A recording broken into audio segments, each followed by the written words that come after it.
Sir തന്നെ ഒത്തിരി ക്ലയൻസിന് ഇതുപോലത്തെ പൂജകൾ ചെയ്തു കൊടുക്കുന്നുണ്ടല്ലോ, നിരന്തരം നിരന്തരം സാറിന്റെ അടുത്തേക്ക് വരുന്നുണ്ടല്ലോ.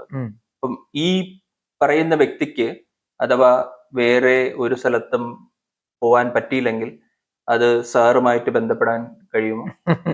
ഇതിപ്പോ സൂക്ഷ്മമായിട്ട് ഞാനിങ്ങനെ സംസാരിക്കുമ്പോൾ അവർക്ക് മനസ്സിലാവുമല്ലോ ഞാനിത് ചെയ്യുന്ന ആളാണ്, ഇത്തരം കാര്യങ്ങളൊക്കെ ചെയ്യുന്ന ആളാണെന്ന് അവർക്ക് മനസ്സിലാവും. പക്ഷെ അത് ഞാൻ പറഞ്ഞിട്ടല്ല വേണ്ടത്. ഞാൻ അങ്ങനെ മാടി വിളിക്കുന്ന ഒരു രീതി കാണിക്കാറില്ല. കാരണം ചിലത് നമ്മൾ അങ്ങനെ വിളിച്ചു കഴിഞ്ഞാൽ അവരുടെ പ്രാരബ്ധ കർമ്മങ്ങളുടെ, നമ്മുടെ പൂർവ്വജന്മ കർമ്മങ്ങൾ നമ്മളുടെ മണ്ടയ്ക്ക് വന്ന് കയറും.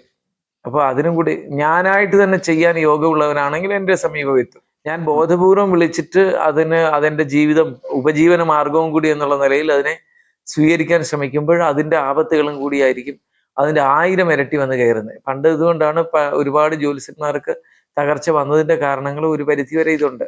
അപ്പോൾ ഞാൻ തന്നെ ചെയ്യും എന്ന് നിർബന്ധം പിടിക്കരുത്. ഞാൻ തന്നെ വേണമെന്ന് അവർക്കൊരു സ്വപ്നദർശനമായിട്ടോ അല്ലെങ്കിൽ അവരുടെ ഉൾവിളി പോലെ തോന്നലോ ധ്യാനത്തിൽ ഇരിക്കുമ്പോൾ തോന്നുകയോ എന്തുകൊണ്ടോ എപ്പോഴോ ഒരു തോന്നലോ ഒക്കെ വരുന്നവരായിരിക്കും വിളിച്ച് എന്നെ കൊണ്ട് ചെയ്യിപ്പിക്കുന്നത്. അങ്ങനെയുള്ളവർക്ക് വേണ്ടി ചെയ്യാനേ ഇരിക്കുന്നത്. ഞാൻ തന്നെ ചെയ്യണമെന്ന് നിർബന്ധം പിടിച്ച് വന്നാൽ ഞാൻ ഒഴിവാക്കി വിടാറുമുണ്ട്.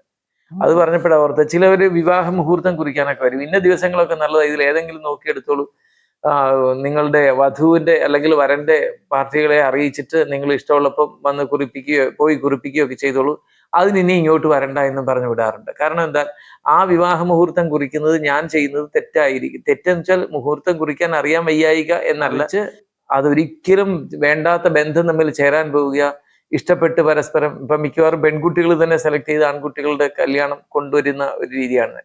പെൺകുട്ടികൾ തന്നെയോ അല്ലെ പെൺകുട്ടികൾ അവരുടെ മാതാപിതാക്കളെ വിളിച്ചുകൊണ്ട് വന്നിട്ട് ഞാനൊരു ചെറുക്കനെ ഇഷ്ടപ്പെടുന്നു, അവനുമായിട്ട് വിവാഹം നടക്കണം, അവരുടെ വീട്ടുകാരോട് പറഞ്ഞിട്ട് നടത്തുന്ന രീതിയല്ല, അതുകൊണ്ട് ഞങ്ങൾ തമ്മിൽ നടത്താൻ പോവുകയാണ്, ഞങ്ങൾ ഇന്ന ഏതെങ്കിലും മഹാക്ഷേത്രത്തിന്റെ പേര് പറഞ്ഞിട്ടായിരിക്കും ചെയ്യാൻ പോകുന്നത്. രണ്ടുപേരുടെയും ഗ്രഹനില എടുത്ത് പെട്ടെന്ന് തരുമ്പോൾ നോക്കുമ്പോഴേ ഇത് ചേർന്നാൽ വരാവുന്ന ഭവിഷ്യത്ത് അതിഭയാനകമായിരിക്കും. അപ്പൊ അങ്ങനെയുള്ളതിന് വേണ്ടി ഞാൻ മുഹൂർത്തം കുറിക്കാനിരിക്കത്തില്ല. അതിന് എന്തെങ്കിലും ഒരു ഉപാധി പറഞ്ഞ് ഞാനങ്ങ് ഒഴിവാക്കി വിടും. കാരണം ഇത് ഇവരുടെ തന്നിഷ്ടത്തിൽ വരുത്തുന്ന പ്രശ്നമാണ്. മറ്റൊന്ന്, മുഹൂർത്തം കുറിച്ച ആളിന് വരെയും പഴി വരാം. ആ മുഹൂർത്തം കുറിച്ച ആളെന്ന് അയാൾ അതൊന്ന് പറഞ്ഞു, അതില്ല, ആ മുഹൂർത്തം കുറിച്ചത് കൊണ്ടാണ് എനിക്കിത് വന്നത് എന്നൊക്കെ പറയുന്ന ആക്ഷേപങ്ങളും വരാം. ഇതെല്ലാം ഒഴിവാക്കാനായിട്ട് ഞാൻ അത് ഒഴിവാക്കും. ഇങ്ങനെ വരുന്നവരോട് പറയും, നിങ്ങൾ എവിടെയെങ്കിലും ചെയ്തോളൂ. കാരണം അങ്ങനെയുള്ള ലാഭവിഹിതങ്ങളൊന്നും നമുക്ക് വേണ്ട. അതുപോലെ തന്നെ ഇപ്പൊ ഈ പറയാൻ കാര്യം, ഇപ്പോ ഭൈരവേന്ദ്രം 216 ദിവസത്തെയാണ് ഇവർക്ക് ഏറ്റവും നല്ലത്. ഈ ചെറുപ്പക്കാരന് ആ ഗ്രഹനില കണ്ടിട്ട് വളരെ ശ്രദ്ധിക്കണം. ശത്രുശല്യം അകാരണമായി ഉണ്ടാകാൻ സാധ്യത ഒത്തിരി ഉണ്ട്.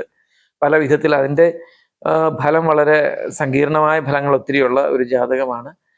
അത് വരാതിരിക്കാൻ വേണ്ടി അവർക്ക് ഉചിതമായ അവരുടെ മനസ്സ് പറയുന്ന, അല്ലെ അവർക്ക് ചെയ്യാനൊക്കെ എന്ന് പറഞ്ഞിരിക്കുന്നിടത്ത് പോയി ചെയ്യട്ടെ.